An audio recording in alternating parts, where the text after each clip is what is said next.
Bonjour à toutes et à tous, bienvenue dans cette nouvelle vidéo concernant l'anatomie du membre supérieur. Aujourd'hui, je vais vous parler de la coiffe des rotateurs. La coiffe comprend 4 muscles. En avant, le sous-scapulaire, et en arrière, le sus-épineux, le sous-épineux et le petit rond. Tout d'abord, décrivons le sous-scapulaire. C'est un muscle épais, triangulaire à base interne, tendu de la fosse sous-scapulaire à l'extrémité supérieure de l'humérus. Il est situé en avant de la scapula et de l'articulation scapulo-humérale. Son origine se fait sur la face antérieure de la scapula, dans toute l'étendue de la fosse sous-scapulaire, sur le pilier de l'omoplate et dans la gouttière comprise entre le pilier et le bord axillaire. L'insertion s'arrête en haut et en dehors, suivant une ligne tendue du tubercule infraglénoïdien à l'échancrure coracoïdienne. En dedans, elle est bordée par l'attache du dentelé antérieur sur le bord spinal. L'origine de ce muscle se fait par des lames aponévrotiques sur les crêtes, obliques en haut et en dehors de la fosse sous-scapulaire, et des fibres charnues entre les crêtes. Le sous-scapulaire s'insère également sur le bord axillaire de la scapula par des fibres aponévrotiques intriquées avec celles du petit rond, du grand rond et de la longue portion du triceps. Le corps musculaire est de constitution péniforme, il est triangulaire. Les fibres convergent vers l'angle supéro-externe de la scapula. Les fibres supérieures sont presque horizontales, tandis que les fibres inférieures sont obliques en haut et en dehors. Ce muscle passe sous l'apophyse coracoïde, puis en avant de l'articulation scapulo-humérale, adhérant largement à la capsule. La terminaison se fait sur le versant supérieur du tubercule mineur. Quelques fibres charnues s'attachent directement sur l'os le long du bord interne du versant inférieur du tubercule mineur. Parlons maintenant du muscle sus-épineux. Il est épais, triangulaire, tendu de la fosse sus-épineuse au tubercule majeur. Son origine se fait sur la face postérieure de la scapula, dans les 2/3 internes de la fosse sus-épineuse, c'est-à-dire la face supérieure de l'épine et la face postérieure du corps de la scapula au-dessus de l'épine. L'origine se fait par des fibres charnues et par quelques fibres tendineuses sur les limites de la fosse sus-épineuse. Le corps musculaire est épais et se dirige en dehors. Les fibres musculaires convergent vers le tendon terminal qui passe au-dessus de l'articulation scapulo-humérale, très adhérent à la capsule. La terminaison du sus-épineux se fait sur la facette supérieure du tubercule majeur, en dehors des ligaments coraco-huméral et huméral transverse. Le muscle sous-épineux. Il est épais, aplati et triangulaire, tendu de la fosse sous-épineuse au tubercule majeur. Son insertion se fait par des fibres charnues sur les 2/3 internes de la fosse sous-épineuse, c'est-à-dire de la face inférieure de l'épine et de la face postérieure de la scapula au-dessous de l'épine.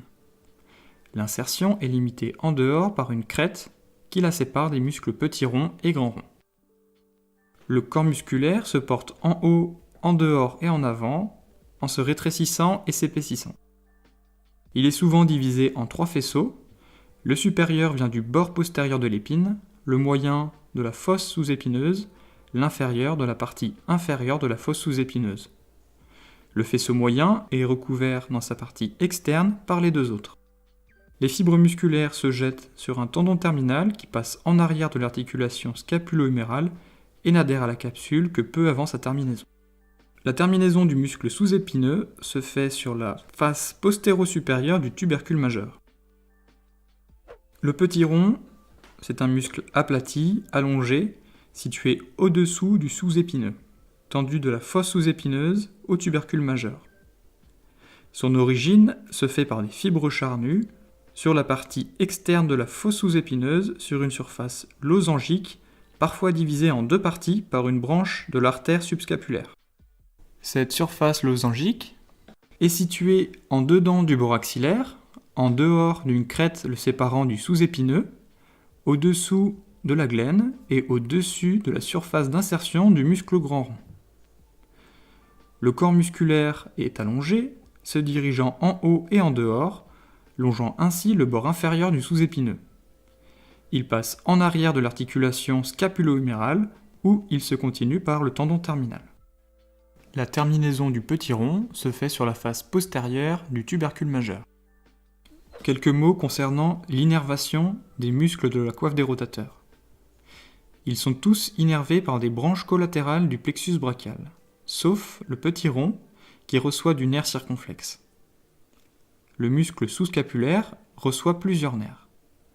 Le nerf supérieur du subscapulaire, venant du faisceau postérieur du plexus brachial, aborde ce muscle près de son bord supérieur. Le nerf inférieur du subscapulaire, venant également du faisceau postérieur du plexus brachial, va venir innerver la partie moyenne et inférieure du muscle. Accessoirement, un rameau vient du nerf du grand rond et un autre du nerf circonflexe.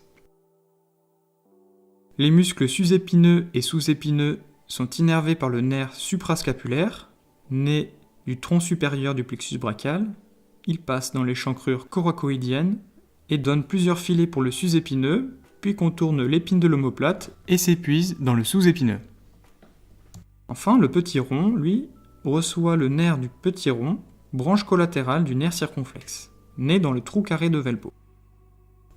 Au total, tous ces muscles disposés autour de l'articulation de l'épaule lui constituent ses véritables ligaments actifs. Les muscles de la coiffe des rotateurs sont bien évidemment rotateurs du bras.